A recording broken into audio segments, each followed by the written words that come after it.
Good afternoon, everyone. My name is Greg Gilligan. I'm the Vice President for Operations at RVA 757 Connects. Welcome and thank you for joining us for this latest edition of the RVA 757 Connects Innovation Spotlight webinar series. Today, we have an exciting program about Jefferson Lab's transformational plans for a state-of-the-art supercomputing hub, and we'll get into that in a little bit later. First, a couple of housekeeping matters. Just want to let you know that here's the agenda. We'll hear from our sponsor, Genworth. We will go into the actual, I'll give you a little bit of background about what's happening at RVA 757 Connects. We'll get into the heart of the program with Stuart Henderson, and I'll leave some time for Q&As at the very end, and then I'll give you some updates on what's happening going forward. Just want to let you know that we are recording this conversation, this webinar, and this will be available on our website later this afternoon. And also, if you have any questions, use the chat function and for the Q&A a little bit later. So RVA 757 Connects is a nonprofit organization, so we rely on donations. One of our corporate sponsors and supporters is insurance giant Genworth Financial. Genworth is a Fortune 500 insurance company with headquarters here in Henrico County. Genworth specializes in mortgage insurance, long-term care insurance, and annuities. Here today to tell us a little bit more about Genworth is Blake Hodges. Blake is the company's Executive Vice President and Chief Risk Officer. He's held that position since May of 2022. Prior to that, he served as the Senior Vice President and Chief Risk Officer, and also as a Chief Operational Risk Officer for Genworth and its U.S. Life Insurance segment. And then Blake served in various capacities with the company since 2005 and its predecessor company since 2002. Blake received a bachelor's degree from Virginia Tech. So Blake, thank you so much for Genworth sponsoring, and I'll turn it over to you. Yeah, no, I'm thrilled to be here, and thanks, Greg, for the introduction and recognition of our organization, Genworth. Just some background. Our CEO, Tom McInerney, serves on the board of RVA 757. I'm really proud to represent Genworth and our company in supporting this fantastic initiative that we're going to talk about today, but also the broader organization. Just some context, as CRO or Chief Risk Officer for a large insurance company like Genworth, data is a really big part of my role and a part of the organization's role. Every day, as you can imagine, we gather a lot of data to make a lot of very important decisions and calls on what we need to do based on that data. So it's really important that data is reliable, can be processed at high volumes and accurate so that we can feel good as a financial institution about those decisions we're making. It really gives me a deeper appreciation for efforts like the Jefferson Lab that I know we're going to hear about to serve as a supercomputing hub. As Genworth enters our next chapter, we're really focused on helping more families navigate what we think of as the aging journey with confidence, but we'll also be serving younger generations as those generations more and more are caring for their aging parents. So given that, we really understand the importance of leveraging data to help build the products that we look to offer and services in that arena, but also create seamless experiences using data that will help make aging and the aging experience better. And that's really where we're focused and where we'll continue to be focused. I mentioned to Stuart on a personal note, I'm very familiar with both the RVA and Hampton Roads region. I graduated high school in York County, Virginia. I've lived in the Richmond region now for nearly 20 years. Both my parents and my wife's parents live in the Williamsburg area. So I can personally attest to the benefits of having a more connected RVA and 757. This organization's work, I think, through initiatives like Jefferson Lab are exciting. I just got a preview, I think, of the video that we'll probably be hearing here shortly. But talk about exciting, bringing fresh talent and expertise to the area, new opportunities for collaboration, and really just bring more vibrancy to both the areas. So I'm excited to learn more about Jefferson Lab. I'm excited that Genworth also is helping drive this critical work. So with that, Greg, I will turn it back to you. Great. Thank you, Blake. I appreciate it. Thank you for telling us a little bit about Genworth. It's one of the big Fortune 500 companies in the Richmond region. So, and also thanks to Genworth and to Tom McElnerney, as you mentioned, he's the Genworth president and CEO, and he's also serves on our board for his support and for the company's support to RVA 757 Connects. So let me tell you a little bit about what's going on in RVA 757 Connects these days. Our mantra is an organization that's bringing the powering of convening, collaborating, and connecting to the mega region, which we call the I-64 Innovation Corridor. We're a nonprofit organization that we want to improve the economic success and quality of life for everyone living in the Richmond area, which we call RVA, and Hampton Roads 757. We are a network of leaders representing business, community, and higher education. And as I said, we're advancing the Hampton Roads and Richmond mega region as the I-64 Innovation Corridor. As you can see, we have a number of priorities, and one of our top priorities is to spearhead efforts to get the Richmond and Hampton Roads mega region designated as a global internet hub by creating a strategic plan. The planning process started more than a year ago with the creation of a steering committee that we had more than 60 members on, who met monthly from July through February of earlier this year. We completed a final strategic plan, and we've submitted that plan. Thanks to Go Virginia for helping to sponsor that as well. I want to give you a quick update on what we're doing with this, and to give you an update of how we're launching the Global Internet Strategic Plan. So, as I mentioned, here's one of the things the plan calls for. There's 10 different things. Is to create and establish a Global Internet Hub Council. We also want to, through outreach and education, increase awareness and familiarity and support among local stakeholders in the I-64 Innovation Corridor for digital infrastructure development.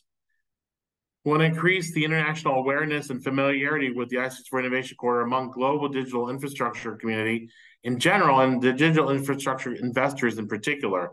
And we want to attract more additional subsea international cables. We want to support the growth of robust local networks and routes connecting other hub markets.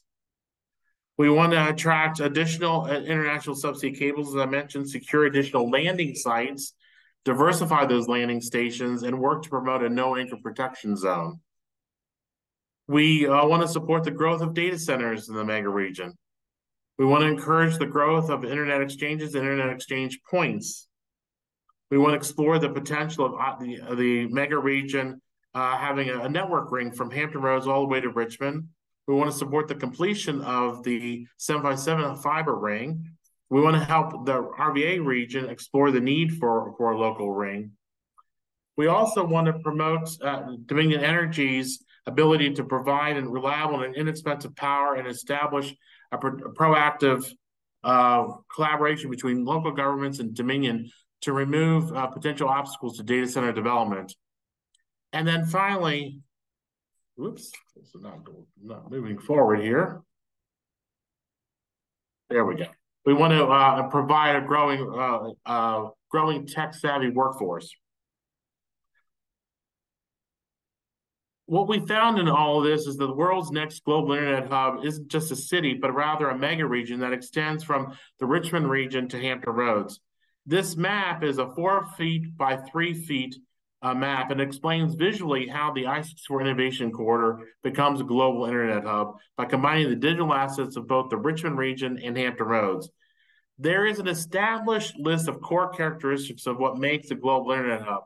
And when you view the two regions together, the Richmond area and the Hampton Roads together, we have these core components. If you go to our website's homepage, you can click on the map to get a better idea of these digital assets. If you would like a copy of this map, please email me and I will send you one. You can also read on our website the article that was in Virginia Business about the Global Internet Strategic Plan that was discussed during our annual Convergence Conference in late September. You can read the full strategic plan and the executive summary on our two websites, both RVA757connects.com and globalinternethub.org. Also on our website are the PowerPoint presentations from Convergence, which was a day-long interregional gathering of representatives from Chamber RVA, the Hampton Roads Chamber, and RVA 757 Connects. You can take a look at these presentations on our website under the Convergence tab on our homepage. And then also during Convergence, we got some big news. VDOT Commissioner Britch announced that the Commonwealth Transportation Board had awarded a contract for the first segment of the widening of Interstate 64, and construction is supposed to start in the next couple of weeks. And in fact, groundbreaking is happening on Monday, November the 13th. So this is a big day of celebration for an initiative that both the RVA 757 Connects organization, as well as a bunch of other businesses and regional organizations have supported over the last couple of years. So let's get into today's topic. We're discussing these big plans that were announced a couple of weeks ago at Jefferson Lab. Jefferson Lab is at the forefront of innovation as the site of a new national data science computing center. The planned high-performance data facility is a $300 million to $500 million project, and it's the single biggest technology investment ever made in Hampton Roads. We will learn more today about plans for the state-of-the-art facility and how this plays an important role in the economic and technological viability of the I-64 Innovation Corridor. This is a big deal for Newport News. It's a big deal for Hampton Roads. It's a big deal for the I-64 Innovation Corridor mega region, and it's a big deal for the Commonwealth of Virginia. Just don't take my word for it that this is a big transformative deal. Let's watch this video and we'll see.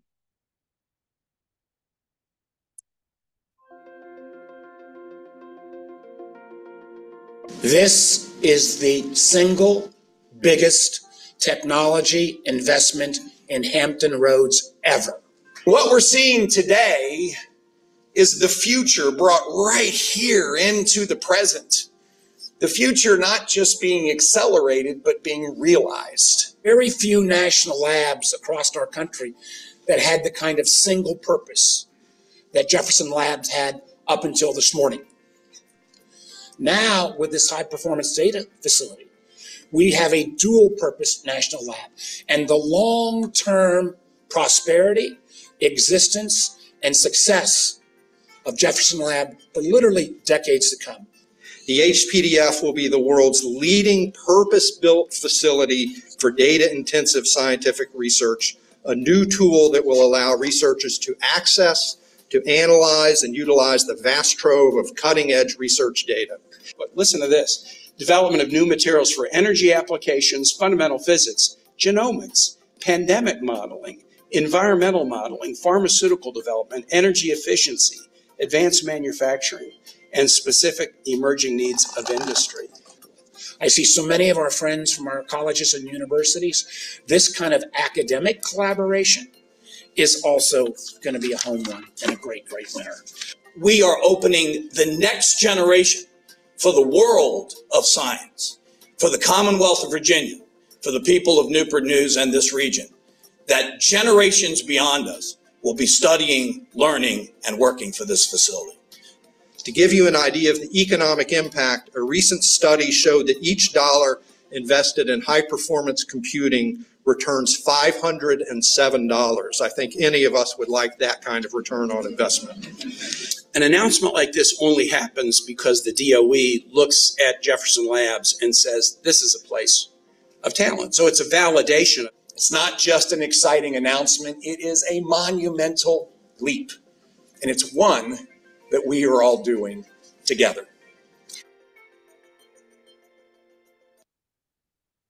So now live with us today is Stuart Henderson, who is the director of Jefferson Lab. He's been the director since April 2017.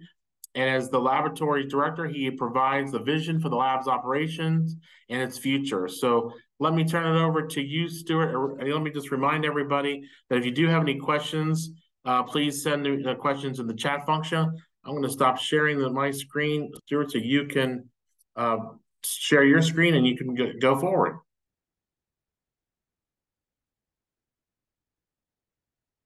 Great. Thanks very much, Greg.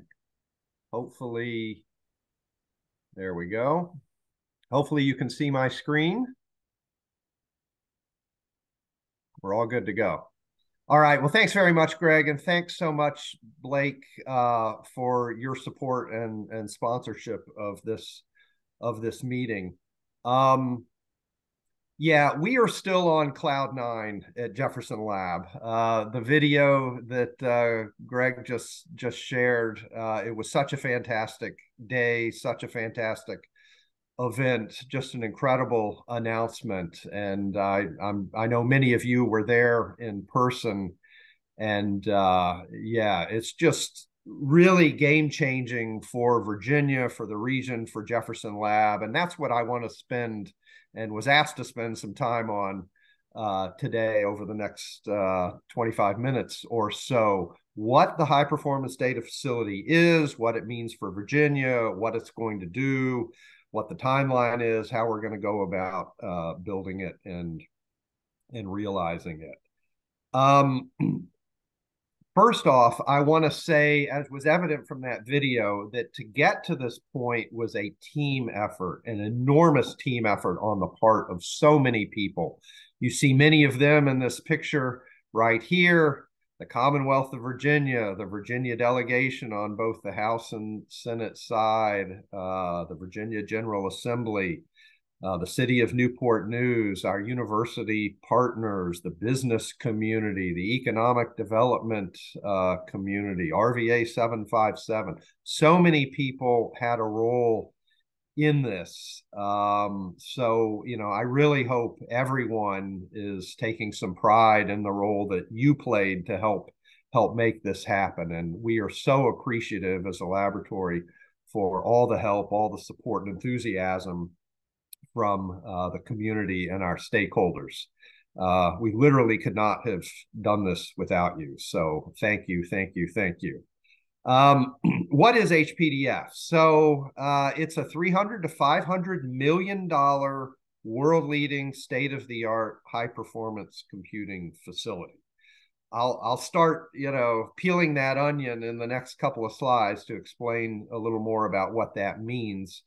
But in a nutshell, this is going to be the nation's first purpose-built supercomputing facility with a focus on big data. And as you know, when you pick up the paper every morning, pretty much, there's something in there now about artificial intelligence, machine learning, how data is transforming our world, transforming our economy, how it is used for developing new pharmaceuticals, how it's used in every facet of life. And this is going to be the facility that turns that power towards scientific data that we'll use for discovery, we'll use for innovation, we'll use for the next big thing, whatever that is, and that industry will be able to partner with to further their goals.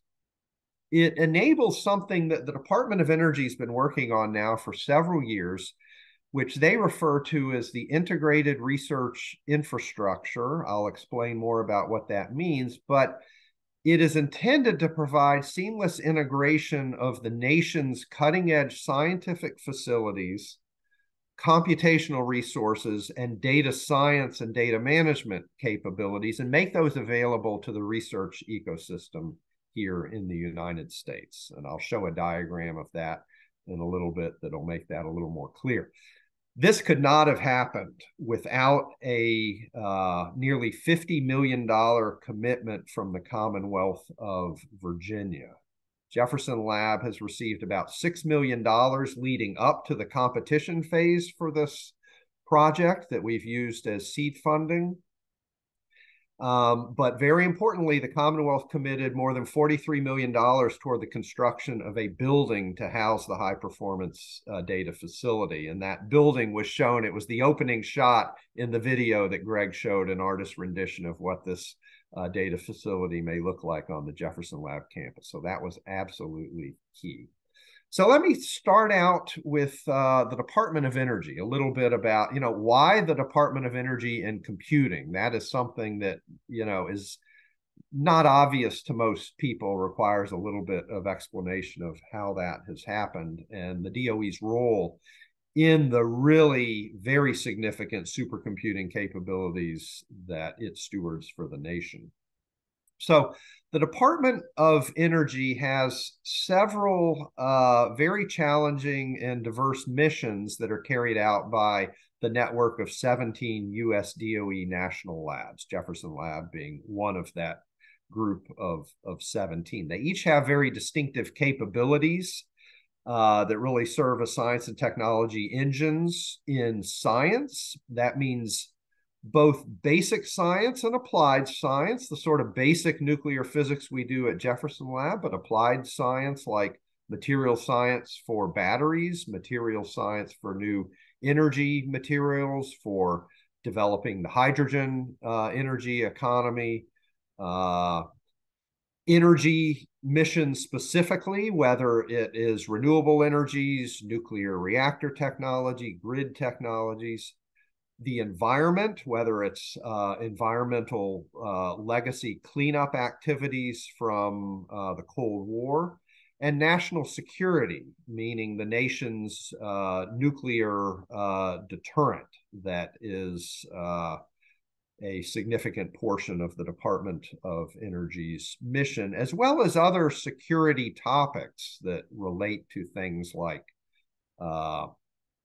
biological threats, pandemic modeling, even artificial intelligence security activities. And the department leverages this network of national labs to address these core missions, these programs and needs. So the way I think of it is the national labs are stewards for science and technology, basically across everything you can imagine and all the aspects associated with that, from fundamental to applied to security.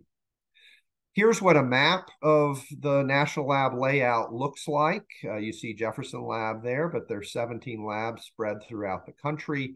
They're storied historical labs from World War II, like Los Alamos National Lab, like Oak Ridge National Lab, Argonne National Lab, Ames Laboratory. And these labs they don't all do the same thing. Each lab has a specific mission. There's not really duplication across the system. There are specific focus areas among these national labs. And up to this point, Jefferson Lab's focus area has been in basic fundamental nuclear physics. And this was mentioned by Senator Warner in his remarks, that what this does, and I'll get into this more in a moment, is broaden the aperture of the science and technology topics that Jefferson Lab will be focusing on in the future, something that is enormously important, not only for our ability to have an impact across the board in national and regional needs, but for growth of the lab, as I'll describe here in a moment. So computing is in the news. I mean, I pick up the paper every morning and inevitably within, if it's not on the front page, it's shortly thereafter on page 2 or page 3, something about computing, about artificial intelligence, about data, about some amazing new AI-driven discovery, about maybe security concerns around artificial intelligence. President Biden just was it yesterday or Monday, signed an executive order related to some security aspects of AI. And I just grabbed a few headlines of the last, little while here. So from the New York Times, this is several months old at this point, U.S. retakes top spot in supercomputer race. What they're referring to there, and what that's a picture of, is the world's fastest supercomputer that has been built at Oak Ridge National Laboratory. That's a U.S. Department of Energy national lab. They now operate the world's fastest supercomputer. And this is kind of an arms race, across nations, because leadership here in supercomputing is one of those areas that as a nation we cannot fall behind on. ChatGPT made a big splash many months ago with its large language models and the ability and the remarkable, shocking ability for ChatGPT to generate text, language, thoughts, ideas. It's just incredible. And I think we're still grappling with what that means. And they since then rolled out a new version of ChatGPT. So the capability there across the board is both remarkable and something that, we are all grappling with. NVIDIA was in the news. They are really one of the key companies producing technology that's helping drive this AI revolution, and will, potentially have a role in what we're talking about building. Of course, that'll be a, normal government procurement process. So all companies will be invited to bid on, hardware capabilities that the HPDF will need. But they're an enormous player. Tech leaders say AI will change what it means to have a job. So we're trying to understand, what does this mean? What's the role of an AI tool in some of the basic work that we do? To what extent can it replace, people in doing certain things? And what does that mean when we think about the workforce of the future? So it is just everywhere in everything that we're talking about. Let me come back to supercomputing. So we have now entered what is known as the exascale era. So this is a picture of that supercomputer at the U.S. Department of Energy's Oak Ridge National Lab. It's one of our 16 sister laboratories here within the DOE system. This is a picture of their supercomputer. Our facility will look something like this. It'll look like a large data center. It'll have supercomputing capability together with data storage and management capability under one roof. This is a machine that performs calculations at 1.6 million trillion calculations per second.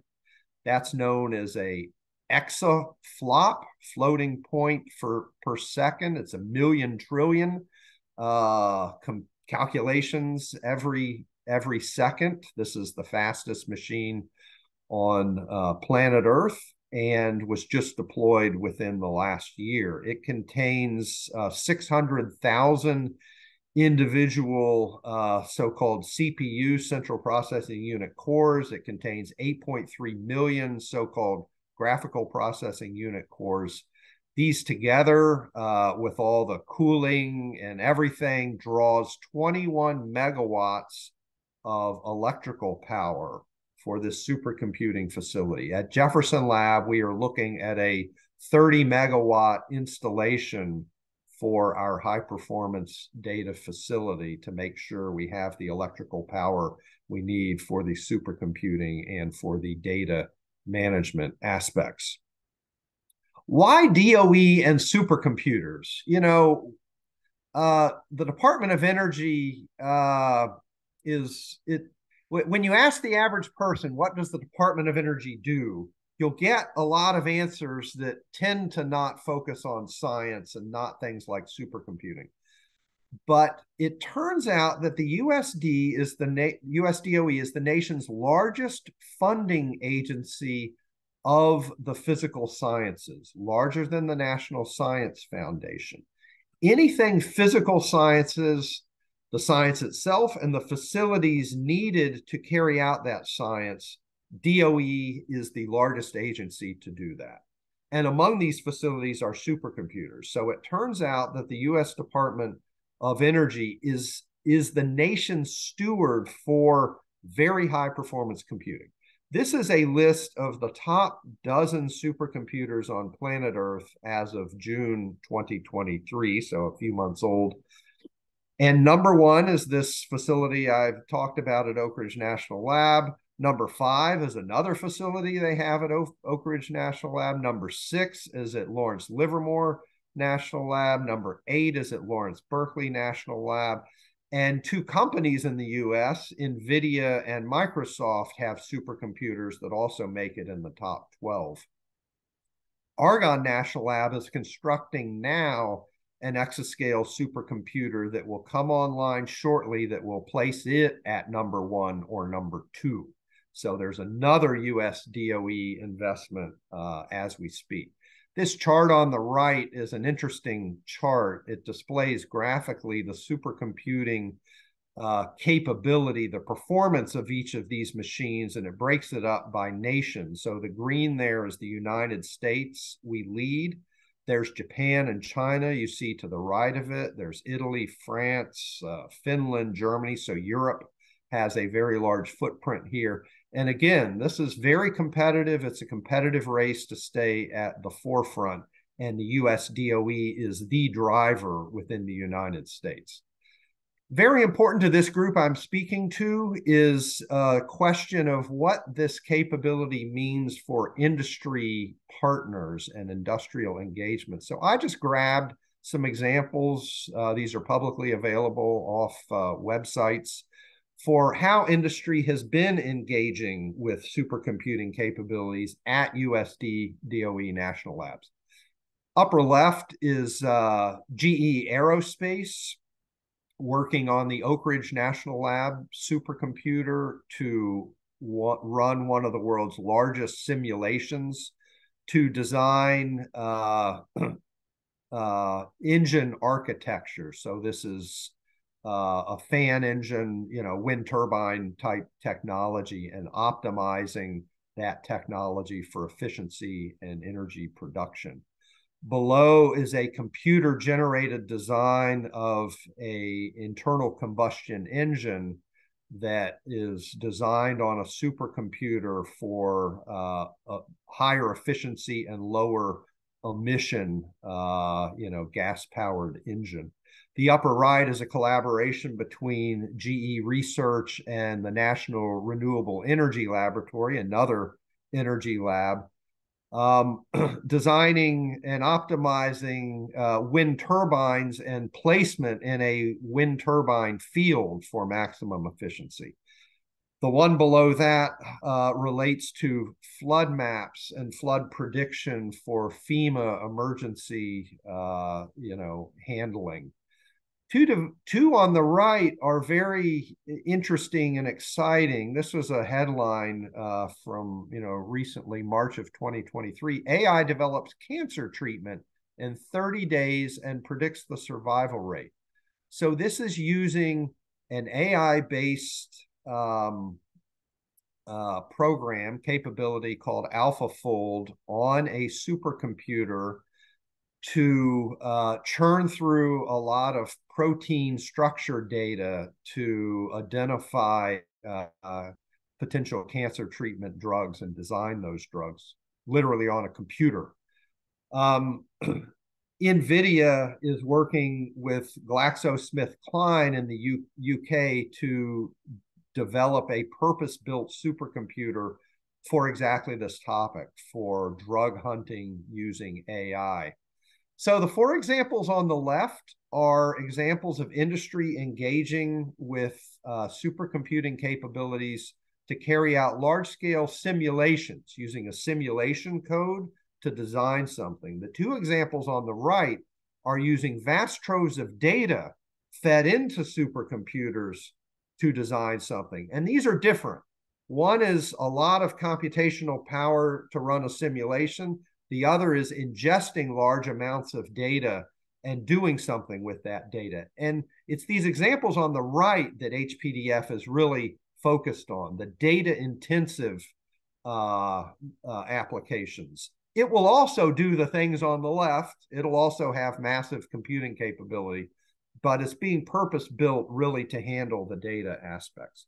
So we are in an explosion of data right now.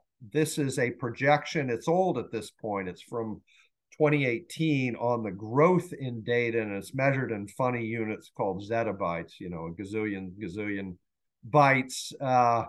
But the growth that, has been slowish over the last 50 years is just taking off at a mind-boggling rate. And so much of it has to do with the things I was just describing. Very large data sets, whether it's protein structure and basic science, whether it's public health records data, whether it is climate observation data that we want to use to assess things like flood risk in Norfolk, Virginia, or whether it is very complex scientific data related to, dark energy or dark matter in the cosmos. Everything is now really focused on these vast troves of data. So the high performance data facility is being built to serve a particular DOE mission, and that mission is all about a flood of data coming from our nation's cutting edge scientific facilities. And this is a diagram that lays out the U.S. Department of Energy's massive large-scale scientific facilities.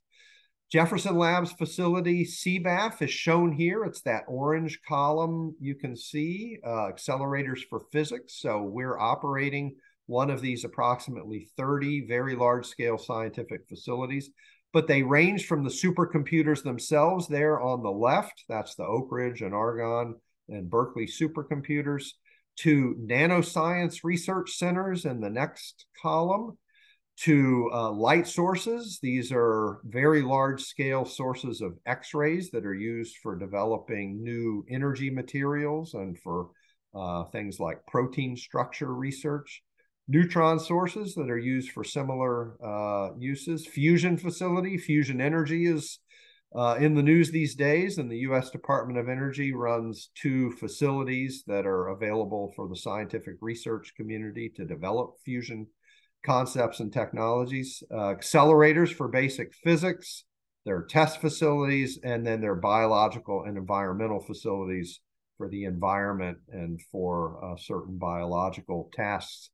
And also for genome data as well that the U.S. Department of Energy is very involved in. So together, there's an incredible amount of facility that about 40,000, incredible amount of data from these facilities that about 40,000 academic and industrial researchers across the nation's universities and other laboratories make use of every year. So this is really the powerhouse of U.S. cutting research stewarded by the Department of Energy. I've made this point already, but DOE really is at the front and center of the government's data and AI initiative. So there have been a number of very important studies that have come out over the last couple of years. One on the left is a cover from a report called AI for Science, Energy, and Security, which evaluated the artificial intelligence needs and opportunities in basic science in the nation's energy and climate challenges and in national security. The middle one lays out this concept of an integrated research infrastructure, how to pull together all of the nation's facilities in order to enable this data revolution. And the third is one from just a couple months ago of a new initiative that Department of Energy labs have been spearheading to make the case for a $2 billion annual investment in artificial intelligence across the national labs and the nation's research infrastructure, making the case that the DOE is the right place for that investment. So this is in Congress now. We'll see where it heads, but there seems to be quite a bit of support for that. So let me get more specific now about the high performance data facility. Here's where it fits within this ecosystem. So this is a diagram put together by the Department of Energy to explain this integrated research infrastructure. So again here, the goal is to enable researchers to be, this is this group of 40,000 academic and industrial researchers who count on the DOE's facilities for their research and for their livelihood, to be able to access those facilities and bring to bear this incredible both advanced computing capability and data science and artificial intelligence and data repository capabilities. So you can see under data management where the high performance data facility is located. This will be the nation's newest and only facility purpose-built and dedicated to that. It'll work hand in hand with the 3 supercomputers I mentioned already, pictures of which are shown there on the right under advanced computing. But it brings in all sorts of AI-enabled capabilities and software frameworks and software and applications that have been developed already for these exascale computers and digital twins and AI tools. And it brings it all together in a network that I'll show here in a moment that enables all of that. So at Jefferson Lab, HPDF will be the hub of what in the end will be a hub and spoke type facility. So HPDF in and of itself is only useful in as much as it connects to other facilities and other sources of data. So that's where the spokes come in. So for example, spokes could be one of those many other research facilities I described at another national lab, say on the West Coast. Jefferson Lab is partnering in this project with Lawrence Berkeley National Lab. They are one of the world's experts in this type of facility and science. So it's great that we have them on board in this project. We have a lot to learn from them, and they're bringing a lot to the table. HPDF will be constructed in a new purpose-built facility on Jefferson Lab's campus to house the computing and data storage. And it'll have connectivity via ESNet. This is the Energy Systems Network. It's a network that the Department of Energy runs and operates. You can see a map there of all the connections between the US DOE national labs and other affiliated outposts, and over to Europe for some of the major scientific facilities that the US DOE system interacts with there, and that there will be additional networking capability coming to Jefferson Lab as a result of HPDF. Again, the support from the Commonwealth of Virginia has been absolutely key here, and the ability of us to move out on constructing the shell building is really enabled by that Commonwealth commitment. So finally, in the last two slides, what does this all mean for us? What does it mean for the lab? What does it mean for Virginia, for you all online? First, it means Jefferson Lab and Virginia are going to join a very elite group of scientific institutions that design, build, and operate the world's most powerful computers, with HPDF being the only purpose-built one for data science. So there are really three main national labs in open science that do supercomputing: Oak Ridge National Lab, Argonne National Lab, and Berkeley Lab on the West Coast. We will be the fourth joining that elite group. Economic impact. So in the video that Greg showed, I quoted this result. You can look it up yourself. It's from Hyperion Research.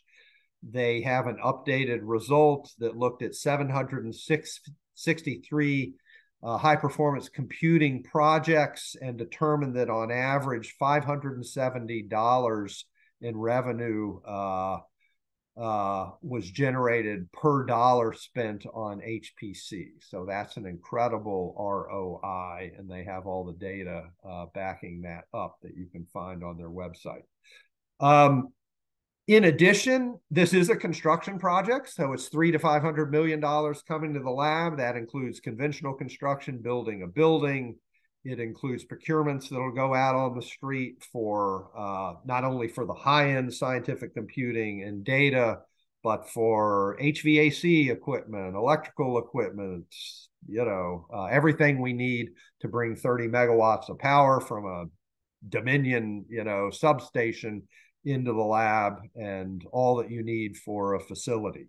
So, we all have our multipliers that we can apply to that $300 to $500 million investment for jobs as a result of that. The long-term operation of this facility, as it stands, is a team of about 150 people. We would add probably, again, half that amount in indirect staffing at the lab. So we're looking at about expansion of a couple hundred people for the facility proper. And that's an annual budget coming to the lab in operations of, depending on the size of the facility, probably $75 million to $125 million if it's at the upper end of that range. But that's the initial staffing to run the facility. What we have seen at other national labs that have established these facilities is that then they grow programs around the facility, around the scientific opportunities and the scientific missions that grow around these facilities. And what other labs have shown is that these facilities grow into several hundred people organizations that focus on the science at the facility. So some of these other labs I've referenced now have 400 and 500 person organizations that run not only the facility proper, but much of the research that is building up around that, and the collaboration of outside academic researchers to make use of the facility. The other thing I'll add is that these facilities require hardware upgrades on a cycle of about every 5 years, and that's typical to maintain state-of-the-art capabilities, and we would expect that here as well. So this is absolutely huge for the lab in sort of raw growth of the lab and people and dollars, but also the opportunities for continued growth at the lab as this facility really comes online. Education. This is an enormous opportunity for Virginia's educational institutions in terms of driving growth in stature, in size of programs that maybe already established programs, but in attracting new programs, because there's nothing like having a facility like this and the wherewithal of staff on site and resident to really take advantage of that with our nearby universities. So we're going to be, this region is going to be the premier area for big data science, and our academic partners in the universities really have a lot to gain from that. And, we're really looking forward to partnering with them on that. Opening up a lot of opportunities for significant federal funding is really what it's all about. It really enhances Virginia's tech talent and the tech talent pipeline. From both sides, we need to hire, so we're going to be making use of that pipeline, but also there are training and internship opportunities at the lab, so we're going to be contributing to that pipeline. Industry engagement, innovation, and commercialization. I spoke to an entire slide about some examples at other facilities of how this works.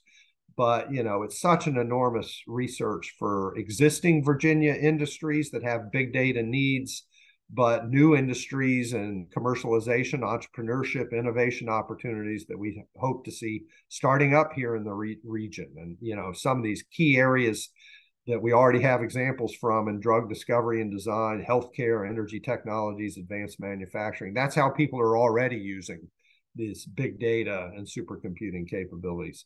And finally, something really important to me is benefiting the region. So the capabilities that we have are going to be available for our high priority regional challenges, whether it's coastal resilience, flood mitigation, whether it's public health outcomes. We already have some exciting partnerships underway in those areas already, and we really want to see that take off. So with that, I'm happy to take some questions, and thank you for your attention today. We couldn't be more excited and are really looking forward to working with all of you on next steps. Thank you.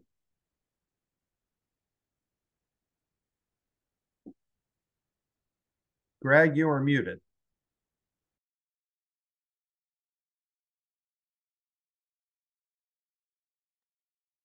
Hey, Greg, you're muted. I'm muted. Yep, I'm muted. Can you hear me now?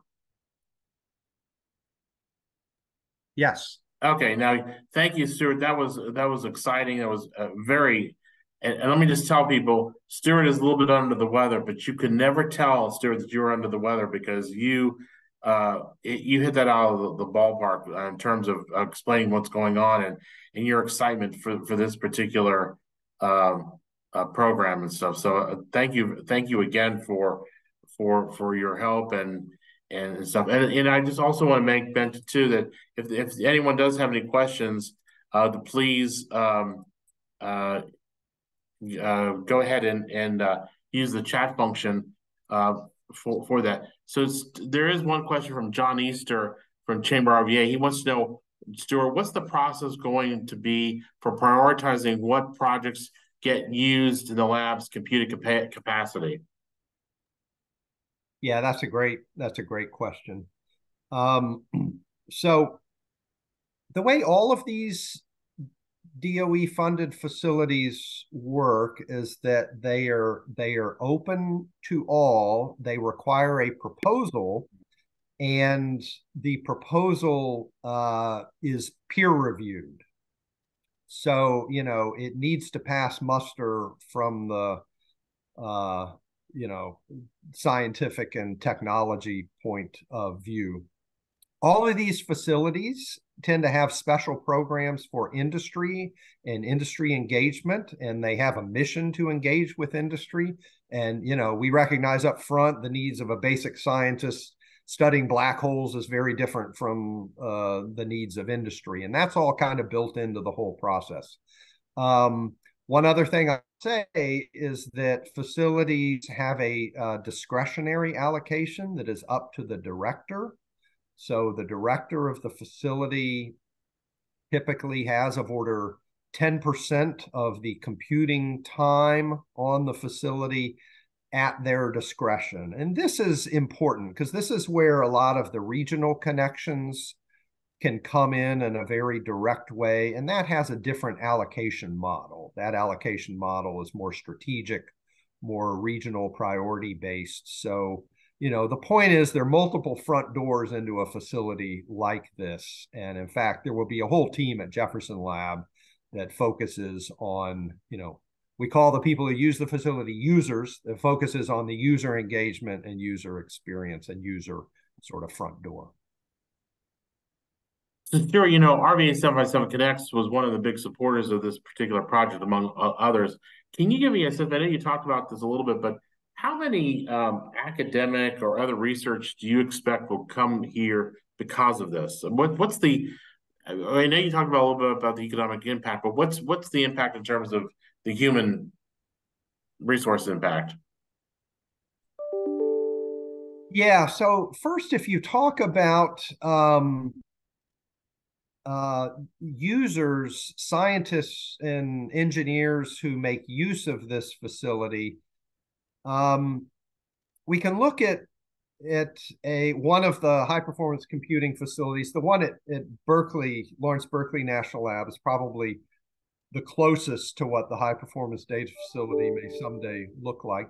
They have about 9,000 users every year. So, that's an enormous number. And these come from hundreds of academic institutions and industries across the nation, and some international as well. So, there's an enormous footprint really across the nation for a facility like this. Now, within Virginia, it's so exciting what's going on here with plans across Virginia's universities for data science. University of Virginia stood up a School of Data Sciences. Old Dominion University has stood one up. William and Mary is standing up a data science initiative.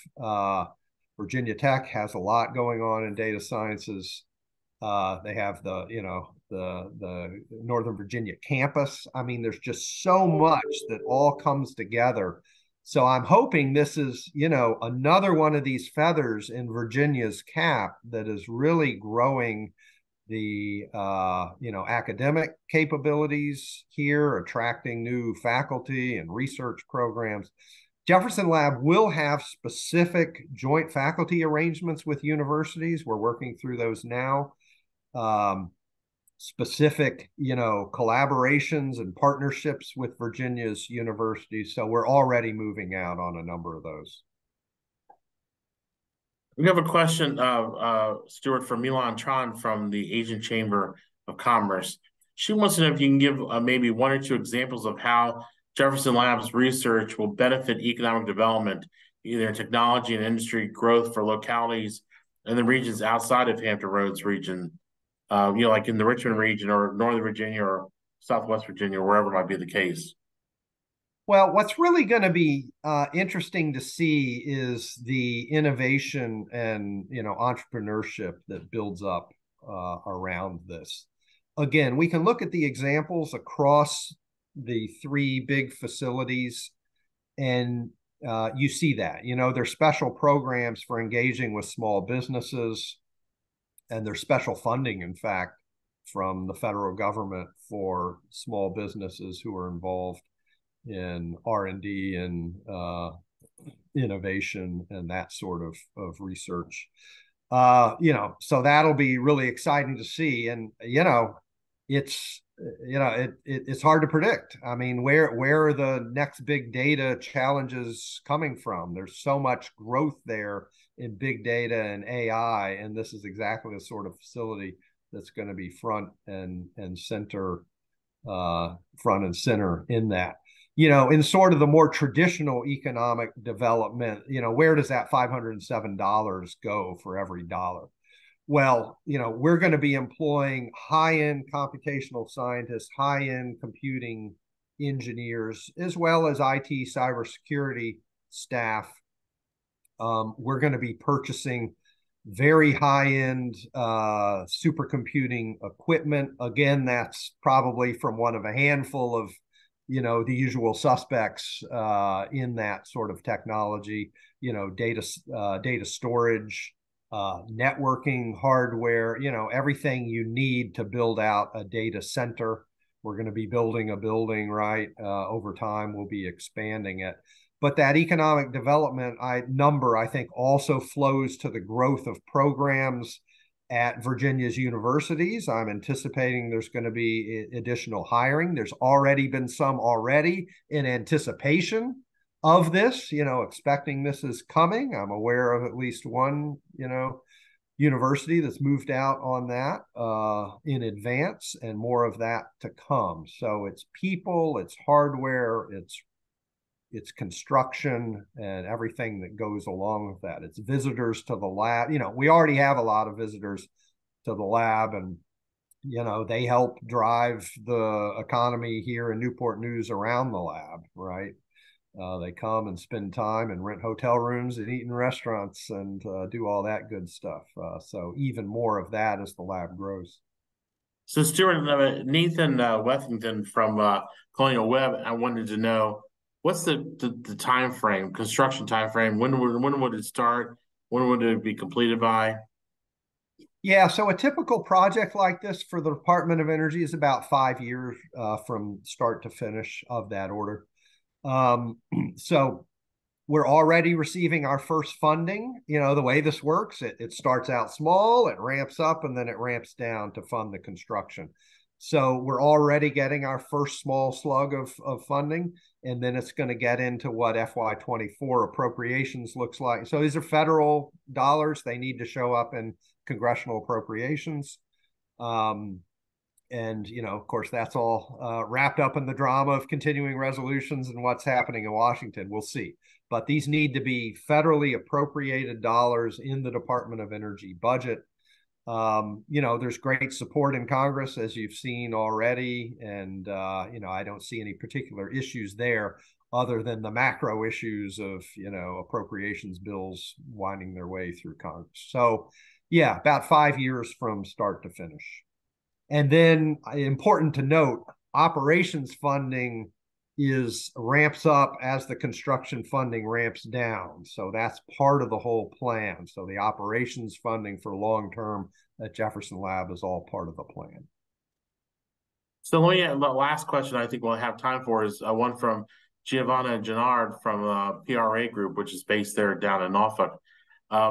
She wants to know, how can industry companies, for instance, collaborate with Jefferson Lab and access resources to advance their businesses and work, and ultimately which will help grow the Virginia economy?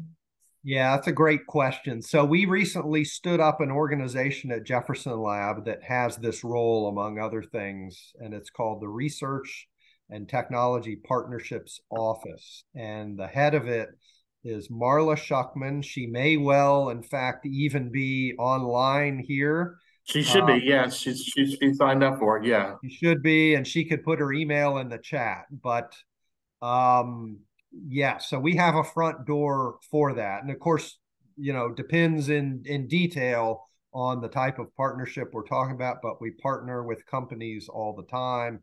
There are processes and approaches that, as a national lab, we have available to us to do that and make that happen. And Marla just put in. She just put it in there. That's great. Thanks, Marla. Thank you, Marla. Yeah, partnerships@jlab.org. Great. Well, good. Well, thank you very much, Stuart, for all of that. I really appreciate it. The witching hour, 1 o'clock is upon us and stuff. I just want to let people know a little bit about what's happening next at RVA 757 Connects, and so if they want to participate. Again, you can go to our website, check out our website. You'll see our 4 major initiatives there on that website. A reminder that the recording of this webinar will be available on our website later this afternoon or first thing tomorrow. There, if you click under Innovation Spotlight and click on the little art thing there, you'll be able to click on and watch the video. Also, you can go back and look at any of our webinars. They're all there on our website, as well as the recordings for those particular as well. And Stuart was, if you go back, Stuart was the very first person that we featured on our webinar back in February of last year, 2022. So Stuart, you're the very first one, and now we've brought you back, so we appreciate that.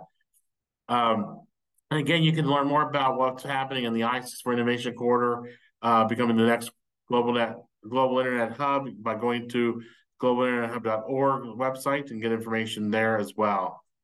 I want to point out our next virtual innovation spotlight is going to be an exciting one as well. We're going to learn more about Rocket Lab, which is taking off and boosting the visibility of one of the lesser known spaceports on Virginia's Eastern Shore. Since January, the California-based Rocket Lab, which is an aerospace company, has launched 3 successful missions from its Launch Complex 2 at Virginia's Mid-Atlantic Regional Spaceport. And it's which is located there at the NASA Wallops Flight Facility in Accomack County on the Eastern Shore. So this will be an exciting one. It's a month from now on Wednesday, December the 6th, from noon to 1. We'll be sending out some information about that in a couple of weeks, so you can sign up for that. I just again want to thank Genworth for its sponsorship of our program today, our Innovation Spotlight program today. And also thanks to Stuart and all the folks at Jefferson Lab for your support and for participating today. This has been a great webinar, provided a lot of information for people. We really do appreciate that. And thanks to all of you for joining us today. And again, a reminder that our next virtual innovation spotlight is on Wednesday, December the 6th. Hope to see you then. Thank you very much. And have a great afternoon. Thank you.